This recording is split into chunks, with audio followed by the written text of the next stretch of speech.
जेलों की लिस्ट में आपको पिछड़े मिलेंगे, दलित मिलेंगे, आदिवासी मिलेंगे, गरीब मिलेगा। एक अमीर व्यक्ति आपको हिंदुस्तान की जेल में नहीं मिलेगा। मीडिया वाली कंपनी जो है, सबसे बड़ी कंपनियां हैं, इनमें से 90% के मालिक कितने? जीरो। 16 लाख करोड़ रुपए नरेंद्र मोदी ने सबसे बड़े अरबपतियों का कर्जा माफ किया। मुझे बताओ, मजदूरों का कितना कर्जा माफ किया? किसानों का कितना माफ किया? बेरोजगारों का कितना माफ किया? 1 रुपया नहीं माफ किया। एक तरफ नरेंद्र मोदी जी बैठे हैं, दूसरी तरफ अदानी बैठा है, तीसरी तरफ अमित शाह बैठा है। सरकार ही करा रही है ये काम, पेपर लीक का काम यही लोग करा रहे हैं जो आपको रोजगार नहीं देना चाहते हैं। सीधी सी एक बात है, आपकी आज की परिस्थिति और क्या आप देश की राजनीति को गहराई में समझ पा रहे हैं या नहीं समझ पा रहे हैं? मोटी मोटी बात यह है, आज जो परिस्थितियां हैं, अगर आप सोचें 2 साल पहले आई थी मैं, याद है आपको? यहाँ पे बहुत हुजूम था उस दिन, रात का समय था, आप सब आए थे मुझसे मिलने के लिए। उसके बाद यहाँ पे प्रदेश की भाजपा की सरकार बनी, पहले से चल रही थी 5 सालों से, 10 साल से केंद्र में भाजपा की सरकार चल रही है।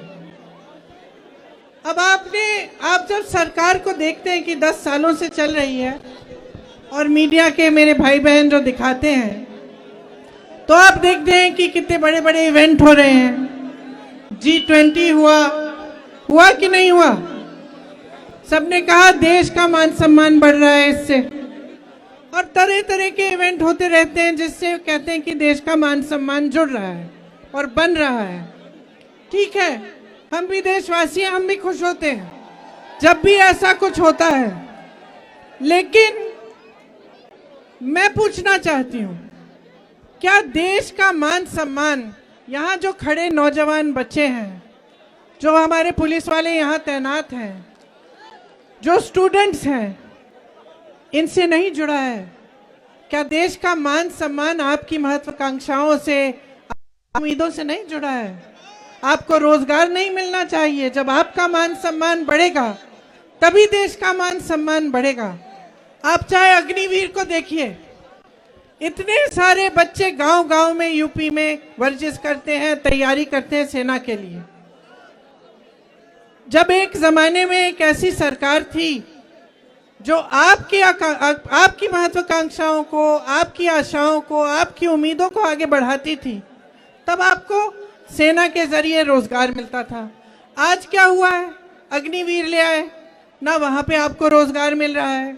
जहां PSUs में रोजगार मिलता था, वहां आप देखिए बड़े बड़े PSO बेच चुके हैं, अडानी जी को दे चुके हैं।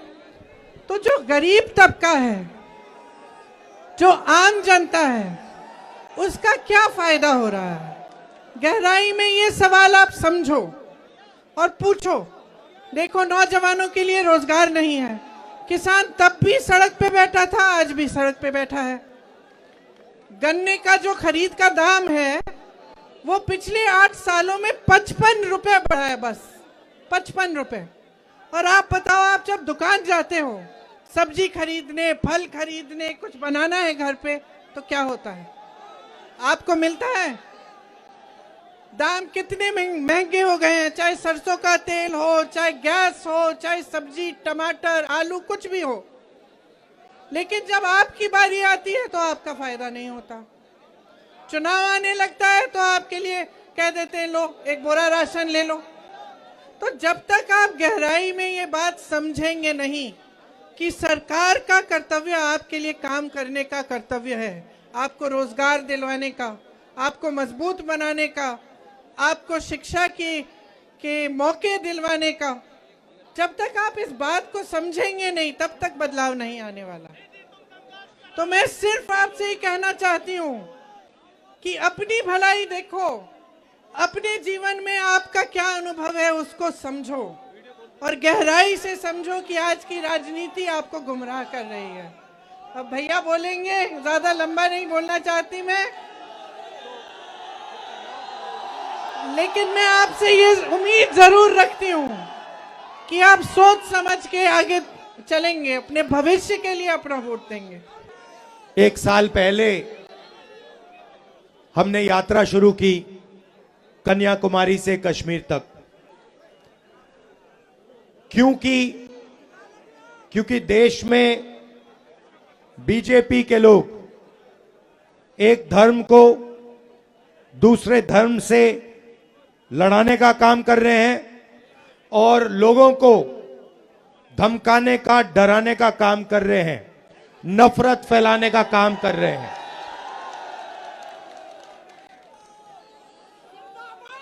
मैं आपसे पूछता हूं,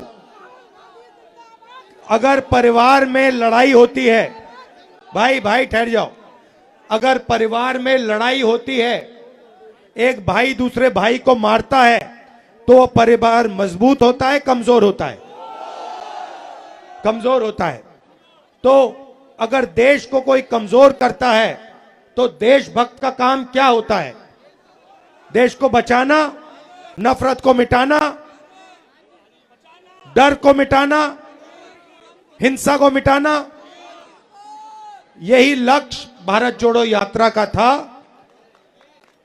जो नफरत समाज में फैलाई जा रही है, उसके सामने यात्रा ने 4000 किलोमीटर, और सिर्फ मैं नहीं चला भाइयों और बहनों, लाखों लोग चले हैं। मीडिया में पूरा ब्लैकआउट कर दिया था, जैसे इस यात्रा को पूरा ब्लैकआउट कर दिया है।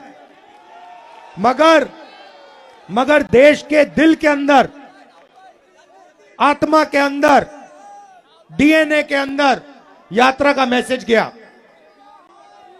मोहब्बत का मैसेज गया, नफरत के खिलाफ मैसेज गया, और इससे देश मजबूत हुआ। जैसे ऐसी भीड़ है, वैसे ही यात्रा में मैं चल रहा था, भीड़ थी। एक व्यक्ति को मैंने देखा, उधर से आने की कोशिश कर रहा था, पुलिस वालों ने उसको मारा, गायब हो गया। फिर वो दूसरी साइड से आया, फिर पुलिस वाले जो रूट को बनाते हैं उन्होंने मारा उसको, फिर गायब हो गया। तीसरी बार मैंने उसको यहां देखा, पुलिस वालों को धकेल के, अकेला 10-15 पुलिस वालों को धकेल के मेरे सामने खड़ा हो गया पिछली यात्रा में, और कहता है, सुनो, मेरे सामने आके खड़ा हो जाता है, ऐसे कहता है, मैं जानता हूं तुम क्या कर रहे हो, मैं जानता हूं तुम क्या कर रहे हो। मैंने कहा भाई इसको क्या हो गया? मैंने उसको बुलाया, मैंने कहा इधर आओ, थोड़ा रिलैक्स करो। फिर कहता है मुझे, मैं जानता हूं आप क्या कर रहे हो, आप नफरत के बाजार में मोहब्बत की दुकान खोल रहे हो। मतलब नारा हमने नहीं दिया, नारा भीड़ के दिल में से निकला है, और भीड़ और जनता समझ गई कि भारत जोड़ो यात्रा क्या करने की कोशिश कर रही है, भारत को जोड़ने की कोशिश कर रही है। अब पहली यात्रा में से एक सवाल उठा, और मैंने बहुत सारे लोगों से कहा, पूछा, देश में नफरत फैल रही है, और मैंने पूछा क्यों फैल रही है, इसका कारण क्या है?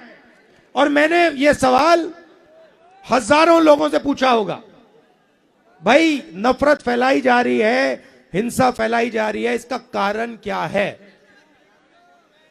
नहीं, वोट बैंक नहीं है भाइयों बहनों, आप गलतफहमी में मत रहो, वोट बैंक नहीं है ये। और हिंदुस्तान की जनता ने ये मुझे बताया, किसानों ने, मजदूरों ने,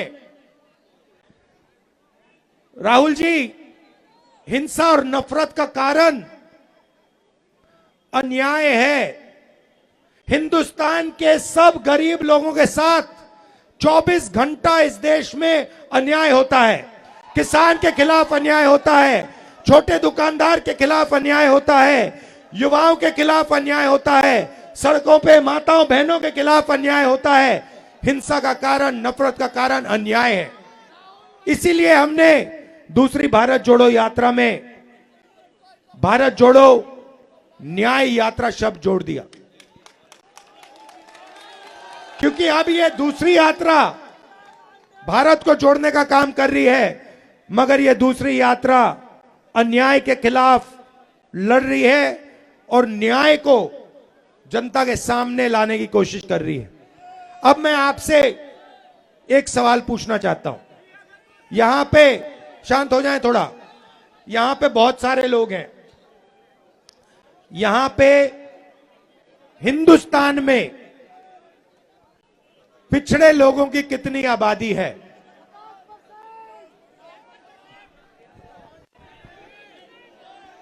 कितनी आबादी है?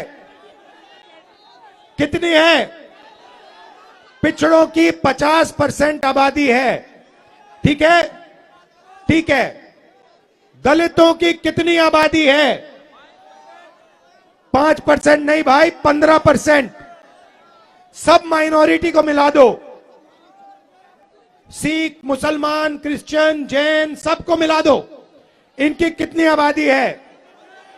15%। आदिवासियों की आबादी कितनी है? 8%। 50 और 15 कितना होता है? 65 और 15 कितना होता है? 80 और 8 कितना होता है? 88 ना? ठीक है, तो इन सबको मिलाओ तो 88% इनकी आबादी है, तकरीबन 90%। ठीक है, अब मैं आपसे पूछना चाहता हूं, हिंदुस्तान के सबसे 200 बड़ी कंपनियों की मालिकों की लिस्ट निकालो। ठीक है, में से 90% के कितने मालिक बताओ? कितने? एक भी नहीं। छोड़ो, शायद आप लोग 90% लोग कहते हैं भैया हम हिंदुस्तान की सबसे बड़ी कंपनियों के मालिक नहीं बनना चाहते। तो फिर मैं आपसे पूछूंगा, ठीक है मालिक नहीं बनना चाहते, मालिक बनने का दम नहीं है, तो फिर मैनेजमेंट में आपके लोग कितने हैं? 0। तो प्राइवेट कंपनियों, सबसे बड़ी प्राइवेट कंपनियों में आपका एक आदमी मालिक नहीं, आपकी सीनियर मैनेजमेंट में एक बंदा नहीं। ठीक है, अब आप कहो, पता नहीं शायद कहो कि भैया 90% को प्राइवेट कंपनी में नहीं, कुछ नहीं चाहिए। ठीक है, फिर मैं आपसे पूछता हूं, ये मीडिया वाले जो घूम रहे हैं, मीडिया वाली कंपनी जो है, सबसे बड़ी कंपनियां हैं, इनमें से 90% के मालिक कितने? कितने? 0। ठीक है, बड़े बड़े रिपोर्टर के नाम देखो, ये सब के नाम लिस्ट निकालो, इसमें से 90% के कितने? कितने? 0। ठीक है, आप कहोगे भैया हमें हिंदुस्तान की सबसे बड़ी कंपनियों में भागीदारी नहीं चाहिए, हमें मीडिया में भी भागीदारी नहीं चाहिए। मैं कहता हूं गलत है, मगर शायद आप लोगों के दिल में यही है। तो फिर मैं आपसे पूछूंगा भैया प्राइवेट अस्पतालों की लिस्ट निकालो, डॉक्टरों की लिस्ट निकालो, इसमें आपके कितने लोग? कितने लोग? 0। फिर मैं कहूंगा भैया पता नहीं क्या हो गया, 90% ना प्राइवेट अस्पताल चलाना चाहता है, ना कंपनियों में भागीदारी चाहता है, ना मीडिया में चाहता है। फिर मैं कहूंगा ठीक है भैया चलो, आईएएस में आपके कितने? हिंदुस्तान के बजट को 90 लोग चलाते हैं। ठीक है, अलंकार वो यूपी वाली लिस्ट निकालो, यूपी वाली ब्यूरोक्रेट वाली। हिंदुस्तान के बजट को 90 लोग चलाते हैं। ठीक है, मतलब पूरा का पूरा पैसा 90 लोग बांटते हैं, आईएएस अफसर हैं। ठीक है, डिफेंस जाता है ये निर्णय लेते हैं, अस्पतालों में कितना जाता है ये निर्णय लेते हैं, सड़कों में कितना जाता है ये लेते हैं। अब मुझे बताओ, हिंदुस्तान की सरकार के 90 सबसे बड़े आईएएस अफसर में 90% के कितने लोग? 3 ओबीसी, 3 दलित, 1 आदिवासी, 1-2 माइनॉरिटी के। आप जानते हो कि आप में से 90% में से बजट की कितनी भागीदारी है? जानते हो 90% की कितनी भागीदारी है? 7%। आप अब ये देखो, यूपी की बात करता हूं, मैं आंकड़े निकालता हूं। यूपी के बजट को सुनो, यूपी के बजट को 90%, यूपी की 90% आबादी यूपी के बजट को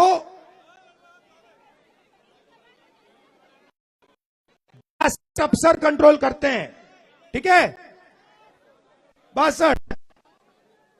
अब मैं आपसे पूछता हूं, इन अफसरों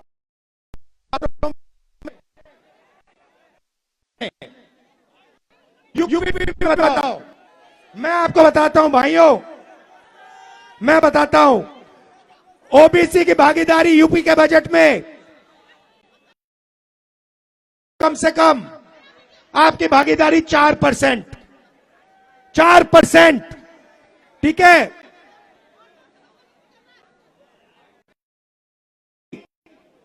6%। भाई आदि अलंकार पकड़ो, मतलब भी भागीदारी नहीं है। अगर आप समझना चाहते हो कि 90% लोग कहां काम करते हैं, ऐसे पिछड़े माइनॉरिटी के लोग कहां काम करते हैं, मैं आपको बताता हूं। इस देश में आपकी जगह मैं आपको बताता हूं। आप मनरेगा की लिस्ट निकालो, उसमें आपको सब पिछड़े दिख जाएंगे, सब दलित दिख जाएंगे, सब आदिवासी दिख जाएंगे, सब माइनॉरिटी दिख जाएंगे। आप कॉन्ट्रैक्ट लेबर की लिस्ट निकालो, शानदार, बिल्कुल शानदार, क्योंकि सच है, सच शानदार होता है।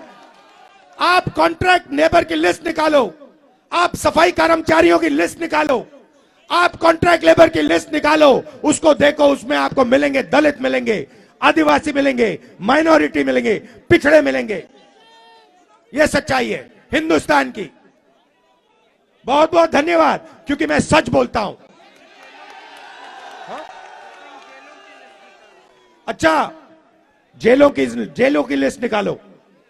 जेलों की लिस्ट में आपको पिछड़े मिलेंगे, दलित मिलेंगे, आदिवासी मिलेंगे, गरीब मिलेगा। एक अमीर व्यक्ति आपको हिंदुस्तान की जेल में नहीं मिलेगा। 16 लाख करोड़ रुपए नरेंद्र मोदी ने सबसे बड़े अरबपतियों का कर्जा माफ किया। मुझे बताओ, मजदूरों का कितना कर्जा माफ किया, किसानों का कितना माफ किया, बेरोजगारों का कितना माफ किया? 1 रुपया नहीं माफ किया। तो ये भाई और बहनों हो रहा है, 1% के हाथ में पूरा का पूरा है। एक बात मैंने नहीं कही, इसमें गरीब जनरल कास्ट के भी बेचारे लोग हैं, उनको भी कुछ नहीं मिलता, वो भी बैठे हुए देखते रहते हैं, ठीक है? तो हो क्या रहा है, एक तरफ नरेंद्र मोदी जी बैठे हैं, दूसरी तरफ अदानी बैठा है, तीसरी तरफ अमित शाह बैठा है। अब समझना चाहते हो क्या हो रहा है हिंदुस्तान में? समझना चाहते हो? मैं समझाता हूं, मैं बताता हूं। कौन आएगा ऊपर? आ जाओ बेटा, आ जाओ, आ जाओ, आ जाओ, ऊपर आ जाओ।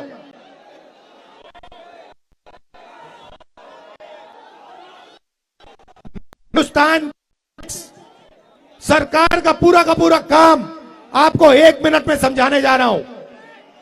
आ जाओ, ऊपर आ जाओ, शाबाश। नाम क्या है तुम्हारा?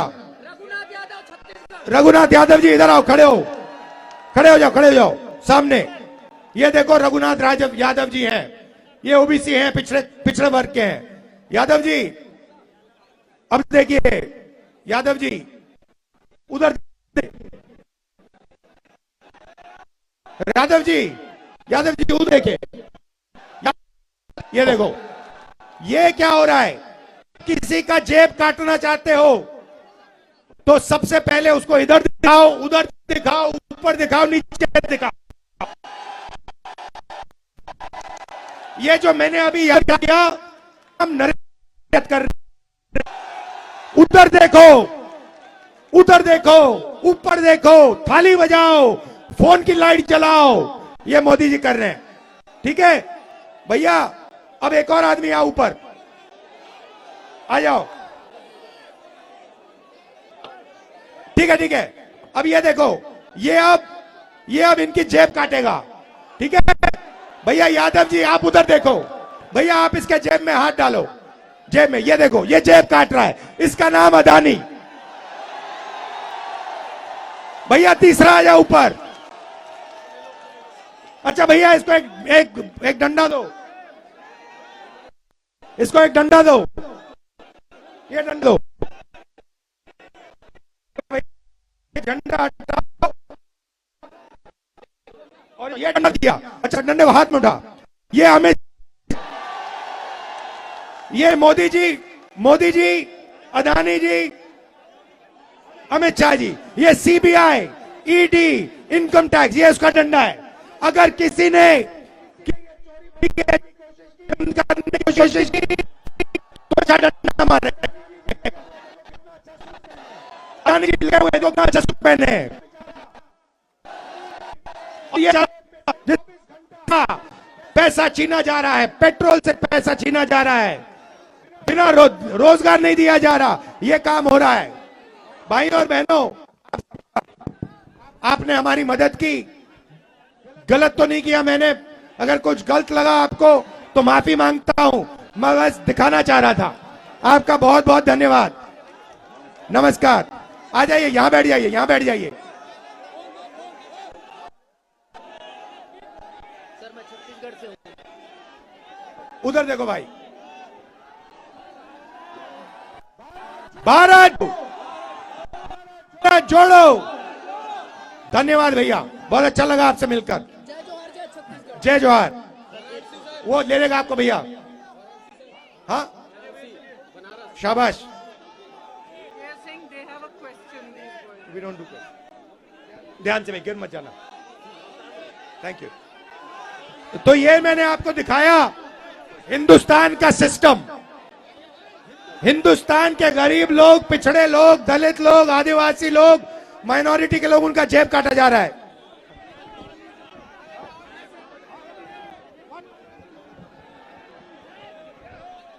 जेब काटा जा रहा है। अब देखो, आखिरी बात आपसे कहना चाहता हूं, यहां पे ये जो पुलिस वाले बैठे हैं, सबसे पहले मैं आपका धन्यवाद करना चाहता हूं, आपने आज धक्के खाए, और जो आपको धक्के लगे उसके लिए मैं माफी मांगता हूं। मगर ये जो है पुलिस वाले, भैया धकेलो मत भाई, दब जाएंगे। ये जो पुलिस वाले हैं, ये पुलिस में जब जाते हैं तो ये देश सेवा करने के लिए जाते हैं, सही, ये देश सेवा करने के लिए जाते हैं। ऐसे ही लाखों लोग सुबह उठ के 5 बजे सुबह रनिंग करते हैं, पुशअप करते हैं, पुलअप करते हैं सेना में जाने के लिए। जो इनके देश में, इनके दिल में भावना है देशभक्ति की, वही भावना सेना में होती है, वही भावना लाखों युवा सुबह उठ के रनिंग करते हैं आर्मी में जाने के लिए, सही। अब देखिए उनके साथ क्या किया गया, अभी पेपर आउट भी बोलूंगा। ये लाखों लोग सुबह उठते हैं, सेना में जाने की कोशिश करते हैं। अब नरेंद्र मोदी जी नई योजना लाए हैं, अग्निवीर। अग्निवीर कहती है कि हिंदुस्तान में 2 तरीके के शहीद होंगे। एक होगा जनरल रेगुलर आर्मी वाला, अगर वो शहीद होगा उसे शहीद का दर्जा मिलेगा। और दूसरा होगा अग्निवीर, अगर वो शहीद होगा उसे कोई शहीद का दर्ज नहीं मिलेगा, उसको, उसकी लाश को वापस घर भेज दिया जाएगा। उसे ना कोई, उसके परिवार को ना कोई पेंशन मिलेगी, ना कोई मदद मिलेगी, और उसको शहीद का दर्जा नहीं मिलेगा। भाई और बहनों, ये शर्म की बात है। लाखों लोग हिंदुस्तान में आर्मी में जाकर देश सेवा करते थे, उनको इज्जत मिलती थी, उनको पेंशन मिलती थी, उनको कैंटीन मिलती थी और उनको शहीद का दर्जा मिलता था। अब बीजेपी ने यह छीन लिया। 4 में से 3 युवाओं को वो वापस भेजेंगे और आप देख लेना, लिख के ले लो, वो जो वापस आएंगे ना, वो सारे के सारे जो अग्निवीर निकाले जाएंगे वो सारे के सारे गरीब होंगे, उनमें से एक अमीर बंदा नहीं निकाला जाएगा। एग्जाम के बाद आप जानते हो ये नया धंधा चला है, आपसे एग्जाम कराते हैं, आप पढ़ाई करते हो, आप अपना पैसा निकाल के प्राइवेट कॉलेज यूनिवर्सिटी में ट्यूशन सेंटर में डालते हो, उसके बाद सुबह उठते हो, एग्जाम करने जाते हो, वहां पे एग्जाम में आपको किसी और का मोबाइल फोन दिखता है, उस पे पूरा का पूरा क्वेश्चन पेपर दिखाई दे जाता है। ये इसका लक्ष्य क्या है कि ये जो रोजगार मांग रहे हैं, सरकारी जॉब मांग रहे हैं, इनका टाइम जाया करो, इनका बेवकूफ बनाओ।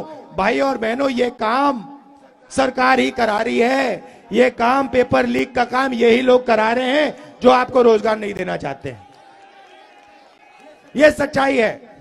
और रोजगार पैदा हो ही नहीं सकता। क्यों? क्योंकि अदानी जी को पूरा का पूरा दे दिया और ये जो छोटे व्यापारी हैं, जो छोटे बिजनेस चलाते हैं, हैंडीक्राफ्ट के लोग हैं, ब्रास वाले लोग हैं, ये जो लोग हैं, इनको बर्बाद कर दिया। जीएसटी से, नोटबंदी से इनको खत्म कर दिया। आजकल क्या हो रहा है, चाइना का माल यहां आ रहा है। ये मोबाइल फोन जो है ये चाइना का है, ये चाइना का माल यहां आ रहा है। बड़े बड़े उद्योगपति इसको यहां बेच रहे हैं, आप लोग खरीद रहे हो। हिंदुस्तान के युवाओं को रोजगार नहीं मिल रहा। ये मोबाइल फोन दो मुझे एक, ये देखो, ये है मेड इन चाइना। मैं चाहता हूं इससे चाइना के युवाओं को फायदा होता है और इससे अदानी जैसे अरबपतियों को फायदा होता है। चाइना का माल यहां बेचते हैं। मैं चाहता हूं सबसे पहले कि हिंदुस्तान के युवा इस फोन को हिंदुस्तान में बनाएं। और एक दिन ऐसा है, प्रियंका माइक पकड़ो, एक दिन ऐसा है कि मैं यहां अलीगढ़ आऊं 10 साल बाद, 6 साल बाद, और इसके फोन के पीछे देखूं लिखा हो मेड इन अलीगढ़। और फिर यहां आऊं और यहां पे 10 युवाओं को कहूं, या बेटा इधर आओ, वो ऊपर आए, मैं कहूं क्या करते हो भैया, हम मोबाइल टेलीफोन अलीगढ़ में बनाते हैं, मेड इन अलीगढ़ लिखते हैं, वहां पे चाइना का युवा हमारा फोन का इस्तेमाल करता है। ये होना चाहिए हिंदुस्तान में। और ये हम सब मिलकर 90% लोग ये सब मिलकर काम करने जा रहे हैं। आप सबका बहुत बहुत धन्यवाद। जय हिंद, नमस्कार। नेशनल दस्तक की आपसे गुजारिश है कि अगर इसको बचाना चाहते हैं तो नेशनल दस्तक को सब्सक्राइब करने के लिए रेड कलर के सब्सक्राइब बटन को दबाएं, फिर बेल आइकन की घंटी दबाएं। नेशनल दस्तक को बचाने के लिए बहुत जरूरी है कि हर खबर को शेयर करें, लाइक करें, कमेंट जरूर करें।